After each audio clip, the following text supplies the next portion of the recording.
Well, hey guys, welcome back. Today is a new project day in the shop. We're working on the Scout again and got the new motor and transmission put in. I'm letting the battery charge up so I can test fire it. But today we are working on converting the transfer case from a 3-button automatic transfer case to a manual transfer case. And I'll show you kind of how it works here. These transfer cases, this is an NP233, and the way they work, they have what's called an encoder motor here on the side of the transfer case, and that's just a little motor that twists a shaft. So whenever you push a button on the dash, it twists this shaft. It's got 3 positions. So right now it should be in 2-wheel drive. You twist one slot forward, you're going to get 4-wheel high. And you do another one, you get 4-wheel low. Now, this actually works 2 different ways. There's 2 different mechanisms that have to operate. So you have the shaft that has to be turned with the encoder motor or the manual that we're switching to.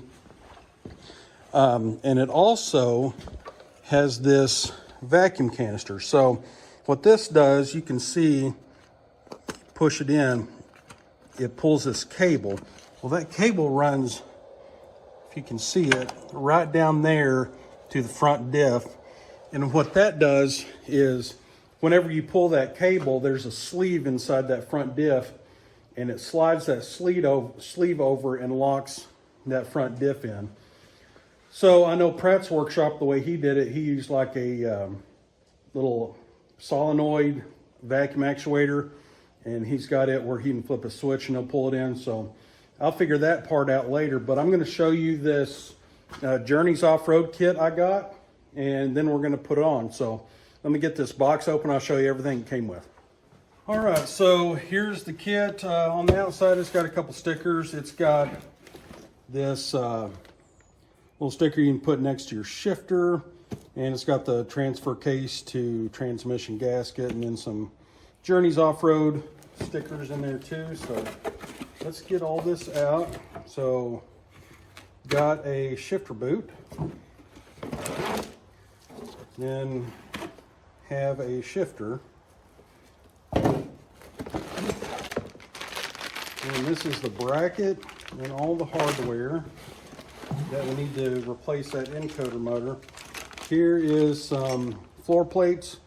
I guess you could weld those in. And I'm not quite sure what these are. We'll figure that out. What else we got? We got a 4x4 emblem. We got 2 of those actually.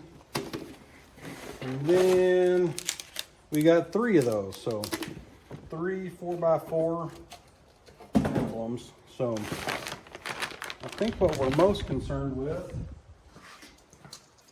is this bracket here.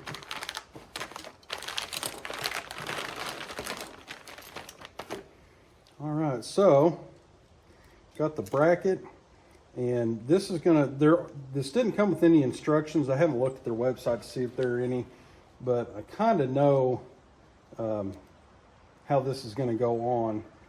But then we got miscellaneous hardware. There is wiring in this that I'll have to wire into the factory harness.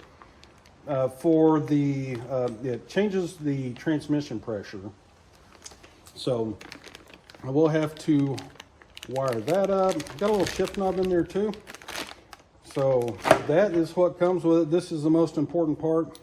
Looks like you could make this yourself if you had enough time, but time is money to me, and this just works.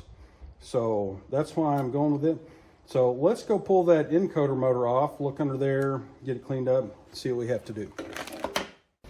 All right, looks like there are 3 10mm bolts, one right here, one right here, one right there.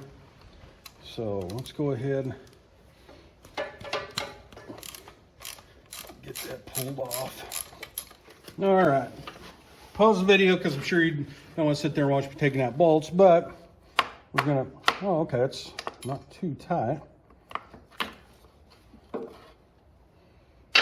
All right, so that's what the encoder motor looks like. You can see that little shaft in there.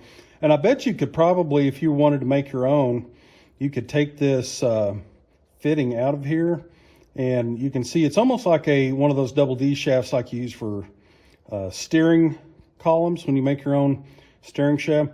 So you could probably take that out and weld something on there to make your own shifter. But that's what it looks like. I'm going to get this cleaned up, and then we will get the bracket and everything and take a look at how that gets set up on there. All right, I got that all cleaned off, and I got my bracket here. I was just looking before I put this on, and if you look at it, they zip tie everything together in the order that it's supposed to go. So that's kind of nice. So I know that little crush washer is going to go straight against the transmission. Then this arm right here. And while I was looking, I noticed this arm has a little detent in it. Well, this little switch right here has like a little ball, spring-loaded ball on that. So I'm guessing whenever this shifts forward, it's going to press that ball and then let the transmission know that it's going into 4 low. So I'm going to slowly take these apart, and then we're going to put together. It looks like I do need to utilize the factory bolts, but it's got these little spacers here that should space out as far as it needs to go. All right, so got that all apart. This was the first piece that shows like it should go on. And then this is kind of like a slotted arm there. Should fit right over that. And then a washer behind that. And then get this last zip tie clipped off here. Looks like it should just bolt on. Let's get these bolts with their spacers on here. It looks like you only utilized 2 of the 3 bolts that were originally on that that encoder motor. These spacers are pretty tight fit around those bolts.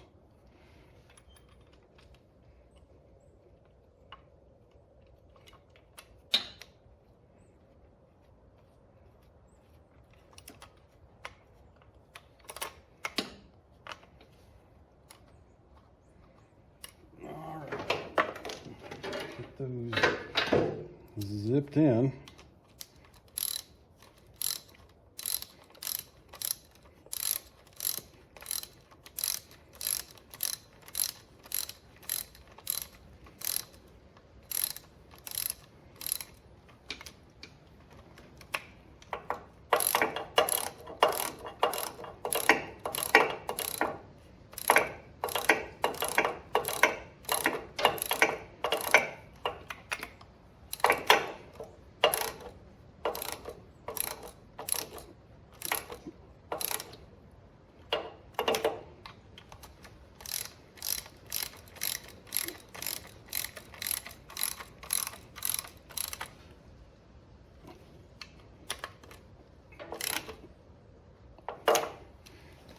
All right, so that is on.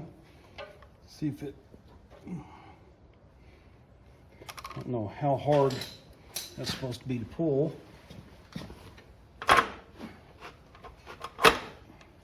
a little tight, but I'm guessing it's supposed to be like that.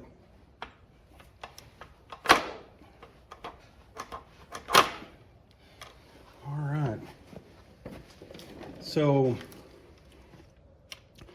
obviously you can adjust that. Let's look at this shifter. So the shifter, obviously I can't put that on yet because I'm going to have to mount that in the floorboard of the Scout. But it should just go in just like this, and then let us move it forward and backward, shift that manually. So really, that's about all I can do on this for today. But there you can see it. These kits, obviously it's not sponsored, I had to buy this myself, but these kits from Journeys Offroad for this bracket and sensor and all that, around $250 for that whole kit with the shifter knob, floor plates, all that. So you pick whether it's worth it to you to do that, or you could just build your own like I have seen other people do. Some people just weld straight to that shaft. But anyway, that is the Journeys Offroad manual NP233 shift kit. And I will follow up later on this and let you know how everything works when I get to where I can mount that in the Scout. So thanks for watching, and we'll catch you next time.